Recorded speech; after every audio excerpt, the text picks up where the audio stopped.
اللہ رب العالمین کی نظر میں صحابہ کرام کا کیا مقام و مرتبہ ہے، اور اللہ کے رسول صلی اللہ علیہ وسلم کے دل میں صحابہ کی کتنی قدر و منزلت ہے۔ اسی لیے اللہ رب العالمین نے صحابہ کرام کے ایمان کو ہمارے لیے معیار قرار دیا کہ جب تک ہم ان کے ایمان کی طرح ایمان نہیں لاتے تب تک ہم ہدایت یافتہ نہیں ہو سکتے۔ اسی لیے اللہ کے رسول صلی اللہ علیہ وسلم نے ان کی محبت کو اپنی محبت قرار دیا کہ جو صحابہ سے محبت کرے گا وہ مجھ سے محبت کرے گا، ان سے نفرت کو اپنی نفرت قرار دیا کہ جو صحابہ سے نفرت کرے گا گویا کہ مجھ سے نفرت کرے گا۔ صحابہ کرام سے محبت کرنا ہمارے ایمان کی دلیل ہے۔ اگر صحابہ کرام سے کوئی بغض رکھتا ہے، ان سے نفرت کرتا ہے، ان کو گالیاں دیتا ہے، ان کو برا بھلا کہتا ہے، ان کو مرتد اور کافر گردانتا ہے، تو ایسے لوگوں سے نفرت کرنا، ان کو کافر سمجھنا، یہ بھی ہمارے ایمان کی دلیل ہے۔ جو ابھی حالت حاضرہ کا واقعہ چل رہا ہے، ایران کا خلیفہ جس کو کہتے ہیں یعنی علی خامنائی، جو صحابہ کرام سے سخت نفرت کرتا ہے، جن لوگوں کا عقیدہ ہے صحابہ کرام کو برا بھلا کہنا، ان کو گالیاں دینا،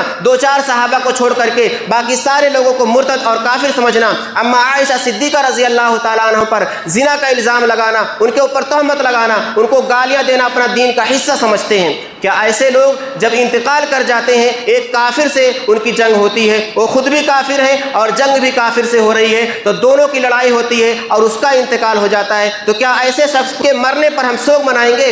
کیا ایسے شخص کے مرنے پر ہم اس کو شہید کا درجہ دیں گے، اس کو شہادت کا درجہ عطا کریں گے؟ کیا ایسے شخص کے مرنے پر ہم اس کے لیے مغفرت کی دعا کریں گے؟ ایسا ہرگز نہیں ہو سکتا، ایسا کبھی بھی نہیں ہو سکتا۔ ہماری زبان کٹ سکتی ہے، ہمارے سر گردن دھڑ سے الگ ہو سکتی ہے، لیکن کبھی بھی ہم صحابہ کے دشمن کو اپنے دل میں جگہ نہیں دے سکتے ہیں۔ جو صحابہ کا دشمن ہے وہ ہمارا دشمن ہے۔ جو صحابہ کو گالیاں دیتا ہے، ان کو برا بھلا کہتا ہے، ان پر لعنت بھیجتا ہے، ہم اس پر لعنت بھیجتے ہیں۔ جو صحابہ کو مرتد سمجھتا ہے، کافر سمجھتا ہے، ہم ان کو کافر سمجھتے ہیں۔ ہم کبھی بھی ان کو اپنے دل میں جگہ نہیں دے سکتے، اور کبھی بھی ہم ان کے لیے ہمدردی کا جذبہ نہیں دکھا سکتے، ان کو اپنا دین بھائی نہیں سمجھ سکتے ہیں۔ اگر ان کا انتقال ہوتا ہے یا وہ مارے جاتے ہیں تو ان کو ہم شہادت کا درجہ نہیں دے سکتے، یا یہ نہیں کہہ سکتے کہ ہمارے دینی بھائی، ہمارے قائد کا انتقال ہوا۔ انتہائی افسوس کے ساتھ یہ کہنا پڑتا ہے، انتہائی زیادہ افسوس کے ساتھ یہ کہنا پڑتا ہے کہ مسلمانوں کو اپنے عقیدے کی کوئی فکر و پرواہ نہیں ہے۔ اس کے انتقال پر سوگ بھی منا رہے ہیں، غم بھی منا رہے ہیں، اس کو شہادت کا درجہ بھی دے رہے ہیں، اس کو اپنے دینی بھائی کا انتقال سمجھ رہے ہیں کہ ہمارا قائد، ہمارا رہنما انتقال کر گیا،